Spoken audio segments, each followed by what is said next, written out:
Voilà, le prophète Agé, on va lire au chapitre 1er, au verset 1er. On va commencer au commencement. Il est écrit: la seconde année du roi Darius, le premier jour du 6e mois, la parole de l'Éternel fut adressée par Agé, le prophète, à Zorobabel, fils de Sheltiel, gouverneur de Juda, et à Josué, fils de Jotsadak, le souverain sacrificateur, en ces mots. Ainsi parle l'Éternel des armées. Ce peuple dit: le temps n'est pas venu, le temps de rebâtir la maison de l'Éternel. C'est pourquoi la parole de l'Éternel leur fut accordée, leur fut adressée par Agé, le prophète, en ces mots. Est-ce le temps pour vous d'habiter vos demeures lambrissées quand cette maison est détruite? Ainsi parle maintenant l'Éternel des armées. Considérez attentivement vos voies. Vous semez beaucoup et vous recueillez peu. Vous mangez et vous n'êtes pas rassasiés. Vous buvez et vous n'êtes pas désaltérés. Vous êtes vêtus et vous n'avez pas chaud. Le salaire de celui qui est à gage tombe dans un sac percé. Ainsi parle l'Éternel des armées. Considérez attentivement vos voies. Montez sur la montagne, apportez du bois et bâtissez la maison. J'en aurai de la joie et je serai glorifié, dit l'Éternel. Vous comptiez sur beaucoup et voici vous avez peu. Vous l'avez rentré chez vous, mais j'ai soufflé dessus. Pourquoi, dit l'Éternel des armées? À cause de ma maison qui est détruite, tandis que vous vous empressez chacun pour sa maison. C'est pourquoi les cieux vous ont refusé la rosée et la terre a refusé ses produits.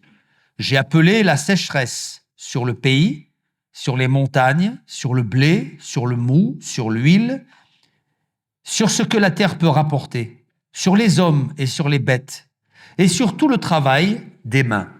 Zorobabel, fils de Sheltiel, Josué, fils de Jotsadak, le souverain sacrificateur, et tout le peuple, tout le reste du peuple, entendit la voix de l'Éternel, leur Dieu, et les paroles d'Agé, le prophète, selon la mission que lui avait donnée l'Éternel, leur Dieu.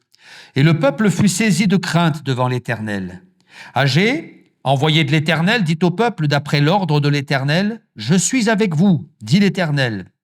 L'Éternel réveilla l'esprit de Zorobabel, fils de Sheltiel, gouverneur de Juda, et l'esprit de Josué, fils de Jotsadak, le souverain sacrificateur, et l'esprit de tout le reste du peuple.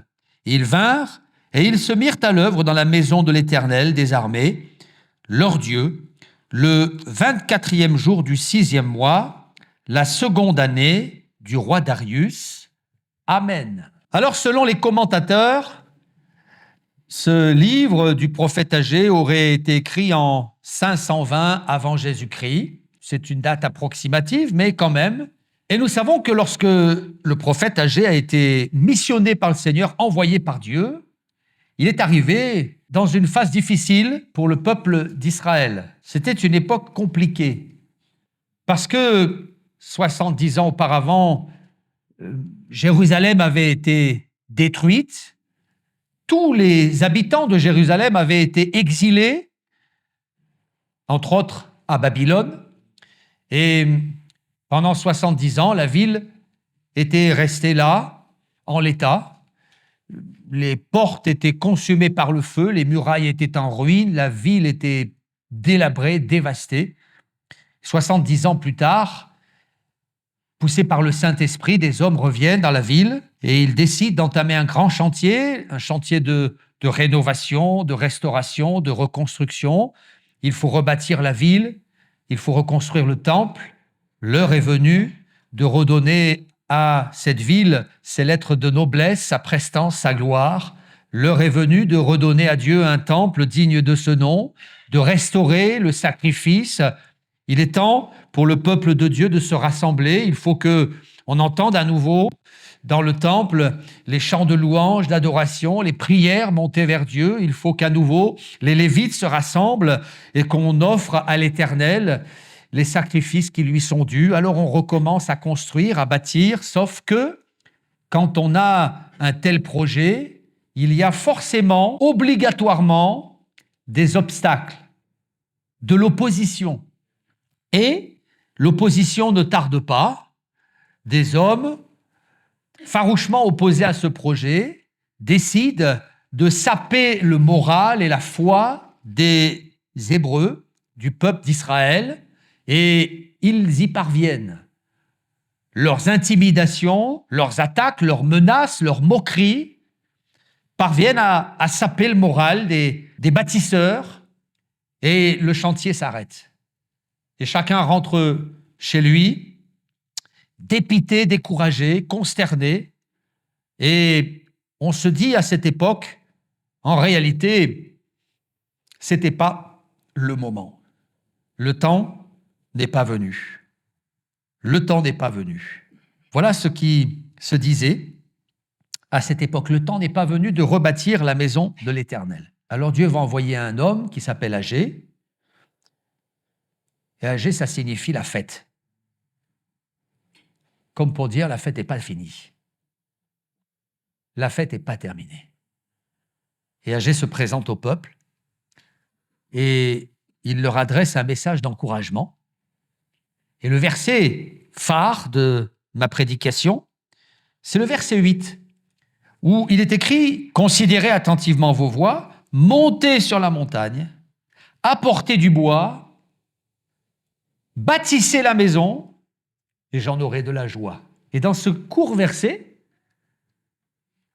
on s'aperçoit qu'il y a en réalité une feuille de route qui a été établie par le Seigneur pour que ce projet voie le jour. Une feuille de route en 4 étapes, en 4 phases, avec 4 paliers différents, pour qu'enfin la ville de Jérusalem retrouve sa gloire passée, sa gloire d'antan. Et la première étape, c'est monter sur la montagne. Dieu dira, montez sur la montagne, apportez du bois et bâtissez la maison, et j'en aurai de la joie. La première étape, c'est monter sur la montagne. Ça, c'est le temps de la prière. Alors qu'on disait à cette époque, le temps n'est pas venu, eh bien Dieu va dire à ce peuple par la bouche de ce prophète Agé, le temps est venu de monter sur la montagne.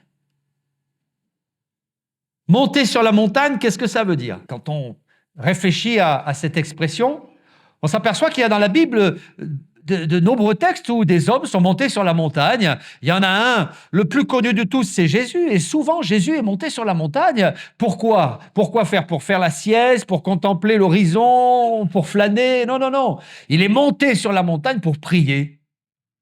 Et là, il y a un geste, une démarche symbolique.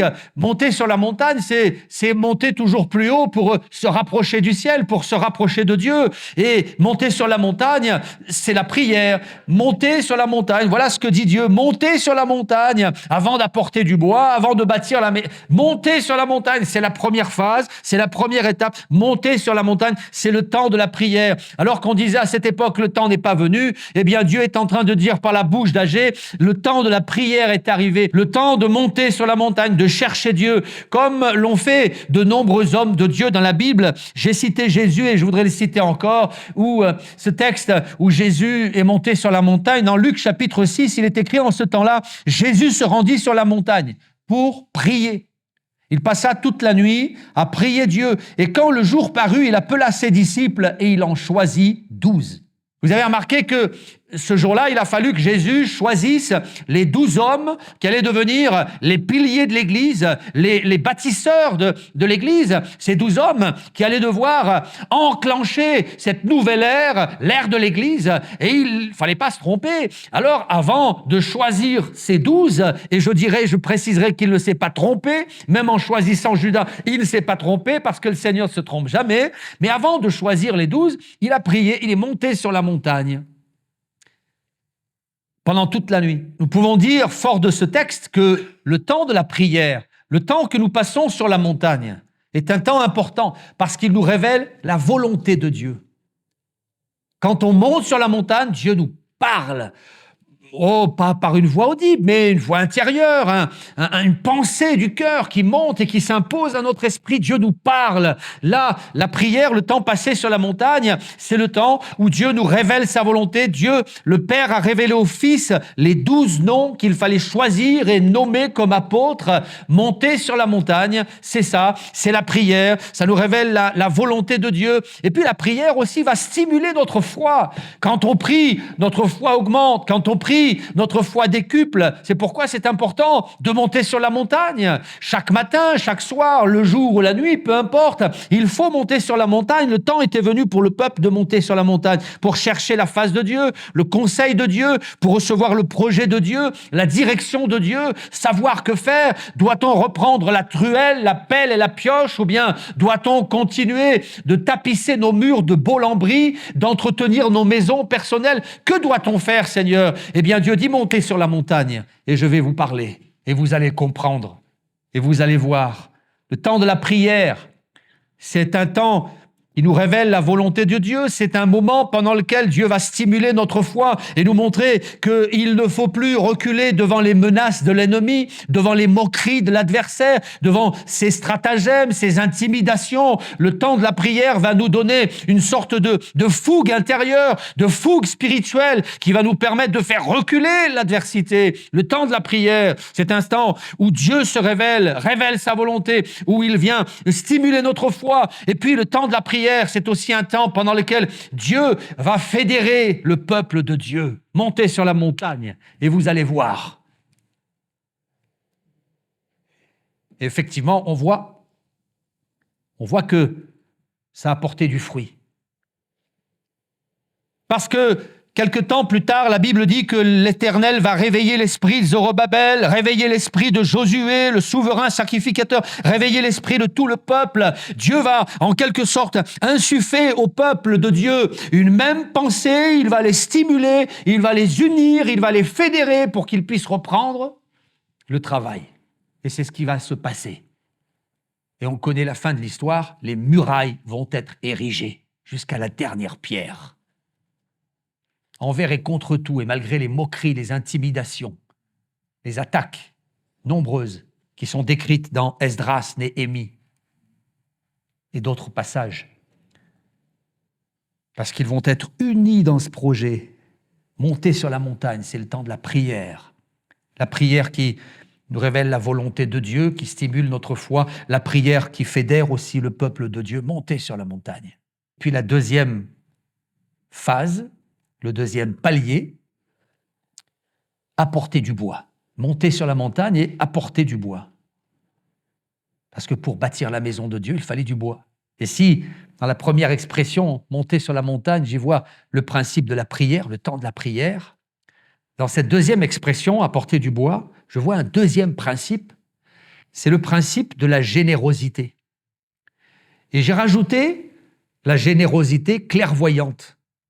Ça veut dire qu'il fallait envisager l'avenir et préparer le chantier. Parce que c'était bien d'avoir de la bonne volonté, d'avoir de la main-d'œuvre, des hommes courageux et vaillants, mais il fallait quand même avoir de la matière, il fallait avoir des matériaux, il fallait prévoir. Alors Dieu dira, montez sur la montagne et puis apportez du bois aussi. Parce que prier, c'est bien, mais la prière va faire naître un élan de générosité. Le mot « apporter », on le retrouve dans d'autres passages, notamment dans le livre du prophète Malachie. Je vais citer les textes, je ne vais pas vous laisser les chercher, je vais les citer pour beaucoup, vous connaissez ces textes, dans Malachie chapitre 3 au verset 10, où il est écrit « apportez à la maison du trésor toutes les dîmes, afin qu'il y ait de la nourriture dans ma maison. Mettez-moi de la sorte à l'épreuve, dit l'Éternel des armées. Et vous verrez quoi? Vous verrez si je n'ouvre pas pour vous les écluses des cieux, et si je ne répands pas sur vous la bénédiction en abondance. Apportez. Et vous verrez si je n'ouvre pas pour vous les écluses des cieux. Parce qu'en réalité, bien souvent, nous voulons que Dieu nous apporte la bénédiction. Nous voulons que Dieu nous apporte la guérison, la prospérité. Nous voulons que Dieu nous apporte la réussite sociale, financière, familiale, affective, professionnelle. Nous voulons que Dieu nous apporte, mais Dieu va dire à ce peuple, vous aussi apportez. Ça doit aller dans les deux sens. Il faut que vous puissiez apporter votre contribution, apporter à la maison du trésor toutes les dîmes, 10% de vos troupeaux, 10% du blé, du mou, etc., 10%, apportez vos dîmes, et vous verrez, si je n'ouvre pas pour vous les écluses des cieux. Vous savez que Jésus a dit qu'il y a plus de joie à donner qu'à recevoir. Dans l'un des textes de l'Ancien Testament, il est question de la sangsue. Vous connaissez le passage qui nous parle de la sangsue et de ses 3 filles. Est-ce que vous connaissez le nom des 3 filles de la sangsue? Non? Alors la première fille, elle s'appelle Donne. La deuxième fille, elle s'appelle Donne. Et la troisième fille, je vous donne dans le vide, elle s'appelle Donne aussi. Voilà, la sangsue a 3 filles. Donne, Donne et Donne. Et je crois que parfois, il y a des chrétiens sangsues. Donne, donne, donne. Allez, donne, donne, donne, Seigneur. Donne ici, donne là, donne, donne. On agit comme des sangsues. On voudrait pomper, aspirer la bénédiction, se l'approprier. Et à cela, le Seigneur nous répond, mais toi aussi, il faut que tu donnes. Apportez à la maison du trésor toutes les dîmes, afin qu'il y ait de la nourriture dans ma maison. Mettez-moi de la sorte à l'épreuve, et vous verrez si je n'ouvre pas pour vous les écluses des cieux, dit le Seigneur. Il fallait donc que le peuple apporte des matériaux. Et ce principe, on le retrouve systématiquement. À chaque fois qu'il y a un chantier biblique, c'est la même chose. Il faut que le peuple apporte. Autrement, pas de chantier. De beaux projets, de belles idées, du rêve, mais pas de chantier. La construction du temple par Salomon, elle a dû être préparée au préalable par un homme qui s'appelait David, son père. David a eu un projet. Je veux bâtir, je veux construire, je veux te faire une maison, Seigneur. Alors le Seigneur de lui répondre au roi David, c'est bien, mais avant de vouloir construire, il faut des matériaux. Alors on va procéder par étapes. Toi, tu vas tout préparer et ton fils va construire. Et David va faire venir tous les matériaux nécessaires, de l'or, de l'argent, du bois, de l'airain, bref, tout ce qui était nécessaire. Et ensuite, David meurt, Salomon prend la succession de son père et il est écrit que Salomon, lui, va construire. Et il va construire parce que David avait pu apporter à la maison tout ce dont il avait besoin. Alors apporter du bois, c'est le principe de la générosité. Vous savez, la générosité, c'est une question de cœur. C'est une question de cœur. Ça part du cœur. Et ça passe par le cerveau, et ensuite ça produit du fruit. Je voudrais qu'on lise ensemble un passage. On va aller maintenant dans le livre de l'Exode. Si vous voulez, on va prendre un peu de temps pour lire ce passage dans le livre de l'Exode.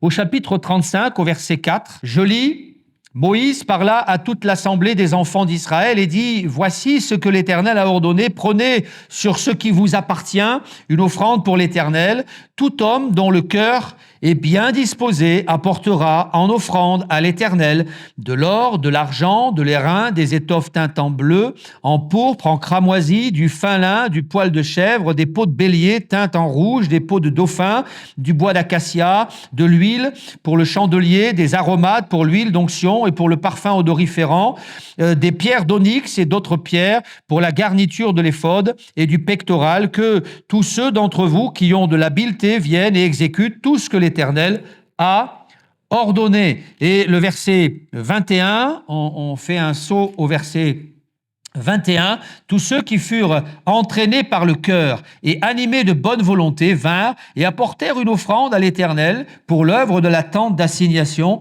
pour tout son service et pour les vêtements sacrés. Les hommes vinrent aussi bien que les femmes, tous ceux dont le cœur était bien disposé apportèrent des boucles, des anneaux, des bagues, des bracelets, toutes sortes d'objets d'or. Chacun présenta l'offrande d'or qu'il avait consacrée à l'Éternel. Un petit mot me saute aux yeux dans ce passage, c'est le mot chacun. Chacun, chacun, chacun. La générosité à cette époque a permis de construire le tabernacle parce que c'était une affaire de cœur, mais ce n'était pas la générosité du voisin, c'était ma générosité. Chacun. Et alors, qu'est-ce qu'ils ont apporté? Eh bien, ils ont apporté ce qu'ils pouvaient. Il y en a un qui, au fond de son placard, avait un peu d'airain, eh bien, il l'a apporté. Un autre qui avait une peau de bélier, il l'a apporté. Et puis une autre qui avait une peau de dauphin, on se demande où est-ce qu'il avait trouvé ça d'ailleurs. Et ben voilà qu'ils apportent tout ce qu'ils avaient dans les placards. Et puis quelqu'un dira, moi j'ai pas de peau de dauphin, j'ai pas de peau de bélier, j'ai pas d'airain. Par contre, j'ai une bague. Alors je vais la donner au Seigneur. Et moi, j'ai un anneau, moi, j'ai un bracelet en or, je vais le donner au Seigneur. Et vous savez, ce dicton qui pourrait être dans la Bible, tellement il est empreint de sagesse, les petits ruisseaux font les grandes rivières. Alors, une bague par-ci, une bague par-là, c'est-à-dire quelque chose de précieux, quelque chose auquel on était attaché, il va falloir s'en détacher. Oui, mais ça, Seigneur, c'est la bague de mon arrière-grand-mère. Ben, tu vas la donner pour le Seigneur. Oui, mais ça, Seigneur, cette peau-là, cette peau de bélier, elle me tient chaud. Bien, tu vas la donner pour le Seigneur. Et moi, je vais pourvoir. Ah oui, mais Seigneur, donne. Apporte. Et parce que le peuple avait un cœur bien disposé, eh bien, ils ont apporté, à tel point que, un peu plus tard, il y a eu un événement particulier. Dans Exode 36, au verset 4, « Tous les hommes habiles occupés à tous les travaux du sanctuaire quittèrent chacun l'ouvrage qu'ils faisaient. Et ils vinrent dire à Moïse, le peuple apporte beaucoup plus qu'il ne faut pour exécuter les ouvrages que l'Éternel a ordonné de faire. Alors Moïse fit publier dans le camp que personne, homme ou femme, ne s'occupe plus d'offrandes pour le sanctuaire. On empêcha ainsi le peuple d'en apporter. Les objets préparés suffisaient et au-delà, pour tous les ouvrages à faire. » Alors là, moi je suis scotché. C'est-à-dire qu'on n'a pas obligé les gens à donner, mais on leur a interdit de donner. C'est bizarre. Mais non, c'est pas bizarre. Parce que quand le cœur parle, on donne plus qu'il faut. Apportez toutes les dîmes. Certains diront, mais la dîme, c'est un principe de l'Ancien Testament, un principe de l'Ancienne Alliance. Effectivement, peut-être, pourquoi pas, oui. Mais en réalité, vous savez pourquoi? Parce que dans le Nouveau Testament, il y a un autre principe. Un principe qu'on appelle le principe des libéralités. Et Dieu sait ce qu'il fait. Parce que quand il parle des libéralités et qu'il touche le cœur d'une personne, il y a plus que la dîme. Alléluia. Il y en a qu'un qui a dit Amen, les autres sont là.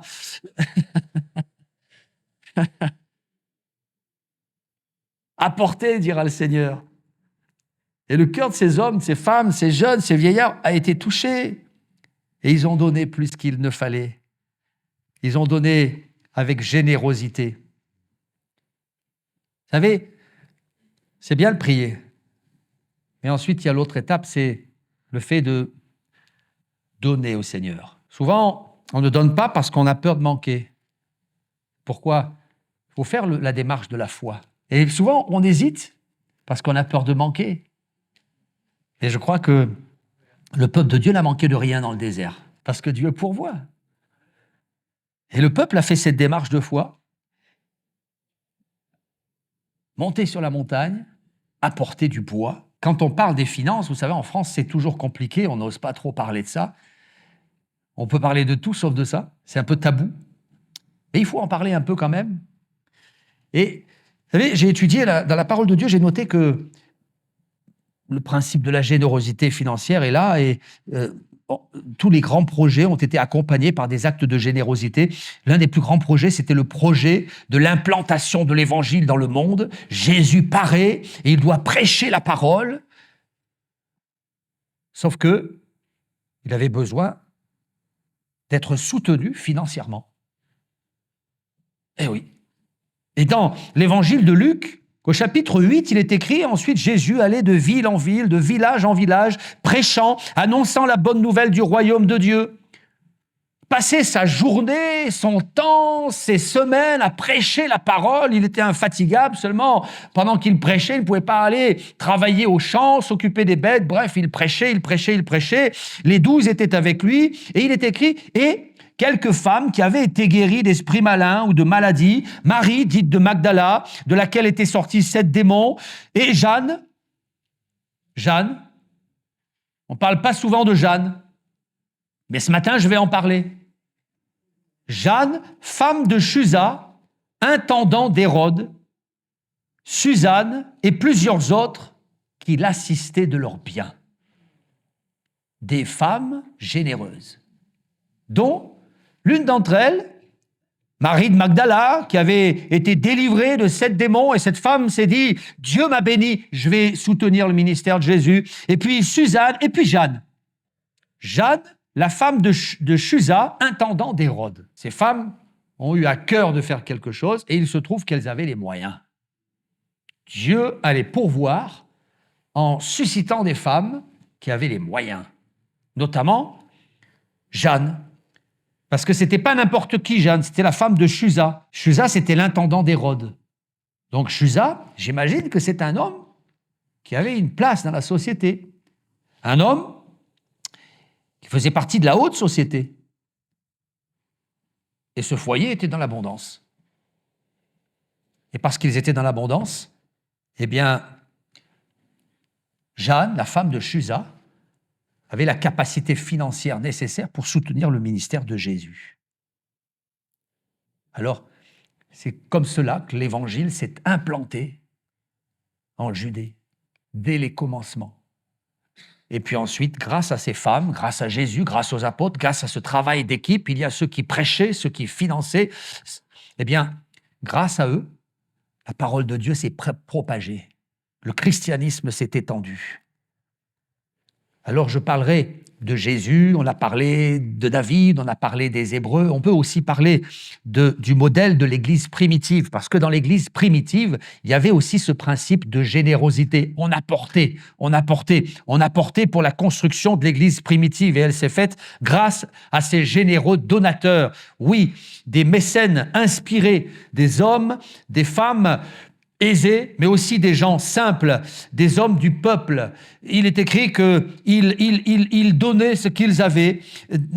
La Bible nous donne l'exemple d'un homme s'appelait Barnabas, Joseph, le fils d'exhortation. Il va vendre son champ et puis il va donner le fruit de la vente et le déposer aux pieds des apôtres. Il fallait construire l'œuvre de Dieu. C'est ainsi que l'Église s'est construite. Grâce à la générosité de ces hommes et de ces femmes qui avaient apporté quelque chose.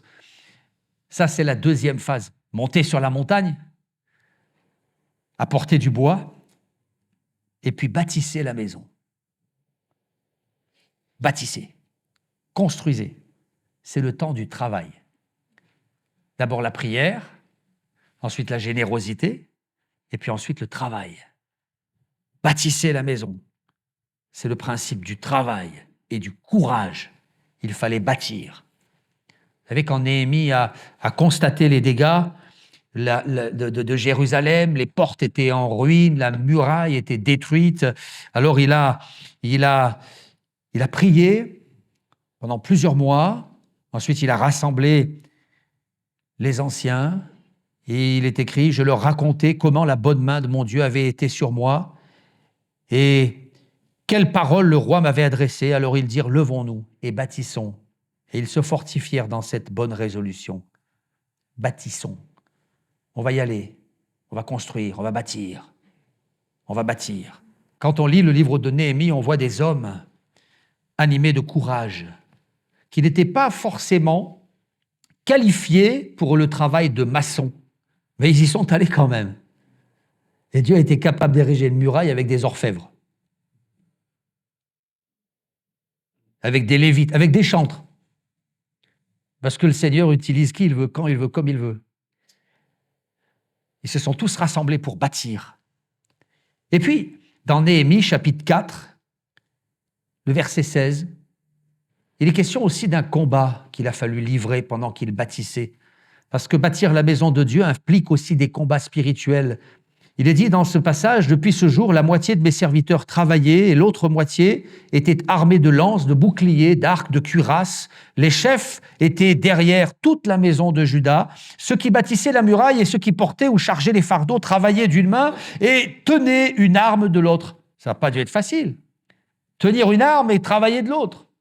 Mais Chacun d'eux, en travaillant, avait son épée sainte autour des reins. Celui qui sonnait de la trompette se tenait près de moi. Voilà le témoignage de Néhémie. Il y a eu un combat à livrer pendant qu'il construisait, pendant qu'il bâtissait.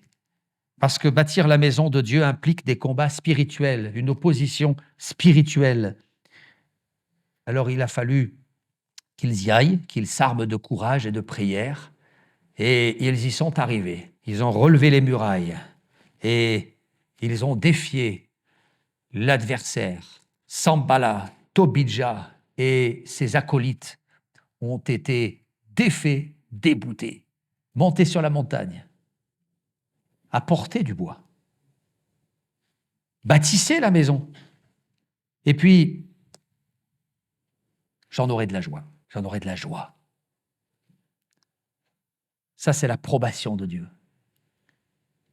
Une fois les murailles terminées, je crois que le Seigneur s'est réjoui. On y est arrivé. Ils y sont arrivés. Je pense que le Seigneur pouvait être fier de son peuple. Ils y sont arrivés. J'en aurai de la joie. C'est la 4e étape. Mais la joie, elle vient à la fin, pas au début. Avant, il y a la prière, il y a la générosité, il y a le travail, le courage, le combat. Nous, on voudrait la joie tout de suite. On claque dans les doigts et ça se construit et ça se fait. Mais ce n'est pas comme ça. On ne peut pas brûler les étapes dans le royaume de Dieu. Il faut franchir chacune de ces phases et puis après viendra la joie. Mais le temps de la joie, ce n'était pas pour tout de suite. Ce n'était pas pour tout de suite. D'ailleurs, quand le prophète Agé parle, ce n'était pas la joie. Ce n'était pas la joie parce qu'il semait beaucoup, mais il recueillait peu. Ce n'était pas la joie parce qu'ils mangeaient, mais ils n'étaient jamais rassasiés. Vous buvez, mais vous n'êtes pas désaltérés. Vous êtes vêtus, mais vous avez froid. Ce n'était pas la joie. Ce n'était pas la fête. Parce que quand on vit dans une sorte de christianisme égoïste, eh bien, on n'est jamais satisfait. Il n'y a jamais de joie. On n'en a jamais assez. Alors le Seigneur va, par la bouche du prophète, essayer de renverser la vapeur. Il faut donner pour connaître ensuite la joie. Il y a plus de joie à donner qu'à recevoir. La joie, ça viendra après. C'est la 4e étape. Ça arrive à la fin. Il pensait qu'en ayant de belles maisons, avec du lambris au mur, il serait dans la joie, mais en réalité, il n'avait jamais assez. Alors Dieu dira non, c'est pas comme ça que ça doit se passer. La joie, elle arrive à la fin. Quand Dieu se réjouit de voir la finalité, alors il nous transmet sa joie. J'en aurai de la joie et je serai glorifié, dit le Seigneur, l'Éternel. Ça, c'est la bénédiction de Dieu, c'est la joie de Dieu, c'est la dernière étape. Vous savez, quand le temple de Salomon a été terminé, il y a eu quelque chose d'extraordinaire, quelque chose s'est passé. Il est écrit au moment, 1 Roi 8, verset 10, au moment où les sacrificateurs sortirent du lieu saint, la nuée remplit la maison de l'Éternel. Les sacrificateurs ne purent pas y rester pour faire le service à cause de la nuée, car la gloire de l'Éternel remplissait la maison de l'Éternel. La gloire est descendue. Mais elle est descendue à la fin, pas au début. Avant, il a fallu travailler, construire, amasser, combattre, bagarrer, persister, persévérer. Et après, il y a eu ce temps de gloire. La Shekinah est descendue. Le cœur du peuple, à l'époque d'Agé, a été touché. Et ils se sont réveillés. Réveillés. Il est dit, l'Éternel réveilla l'esprit.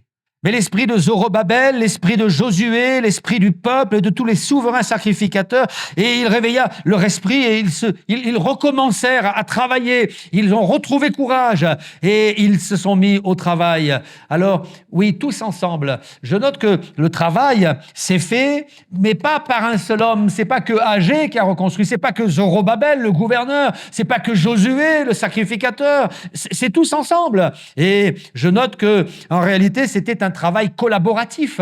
De la même manière que la construction du tabernacle a été un travail collaboratif, de la même manière que la construction du premier temple a été un travail collaboratif. David, Salomon, oui, c'est un travail collaboratif. Et je crois que c'est toujours la même chose. Quand il y a un grand projet, il faut que tout le monde s'y mette. Il faut que tout le monde mette la main à la pâte. Je vais conclure.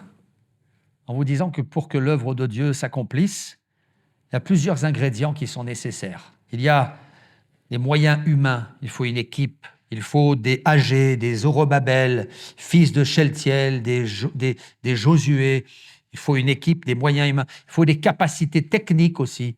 Il a fallu aussi des Betsalel et Oholiab, des hommes qui étaient capables de construire le tabernacle et de travailler l'or et les reins et l'argent. Des capacités techniques, il faut aussi, oui, des moyens financiers, des mécènes, des généreux donateurs, des hommes ou des femmes qui ont les moyens, et même ceux qui n'ont pas les moyens, parce que parfois on dit, on va laisser ça à ceux qui ont les moyens, mais non, tous ont été généreux, chacun selon ses capacités. Et puis, il faut une feuille de route bien établie. On ne peut pas franchir les étapes comme ça, à la hâte. On ne peut pas faire l'économie de certains paliers. On ne peut pas passer du rez-de-chaussée au 15e étage directement. Il y a des paliers, il y a des étapes. Une belle et bonne feuille de route. Il faut du courage. Et du courage, ils en ont eu. Et puis aussi, il faut une vision claire. Une vision claire et bien communiquée. Vous savez quel était le problème du peuple à l'époque d'Agé? C'est qu'ils n'avaient plus de vision. Ils avaient perdu la vision. Alors, la Bible dit, la seconde année du roi Darius, le premier jour du 6e mois, la parole de l'Éternel fut adressée à Agé. Lui, il va recevoir la vision. Le prophète. Et cette vision, elle était claire dans son esprit. Alors il va la communiquer au peuple. Il faut une vision, parce que la vision, elle fixe les objectifs, elle définit l'objectif. Agé avait la vision. La vision de ce chantier, stoppé, arrêté, mis en pause. Puis aussi, il y avait la vision de ces murailles terminées, achevées. Et la vision, c'est un moteur qui vous propulse, qui vous réveille, qui vous fait aller de l'avant. Alors que Dieu fasse qu'on ait nous aussi une vision pour notre Église et que nous puissions réfléchir à ces 4 étapes que j'ai évoquées ce matin. Monter sur la montagne, c'est la prière. Apporter du bois, c'est la générosité. Bâtisser la maison, c'est le travail courageux. Et j'en aurai de la joie. C'est l'inauguration. C'est la bénédiction de Dieu. Amen.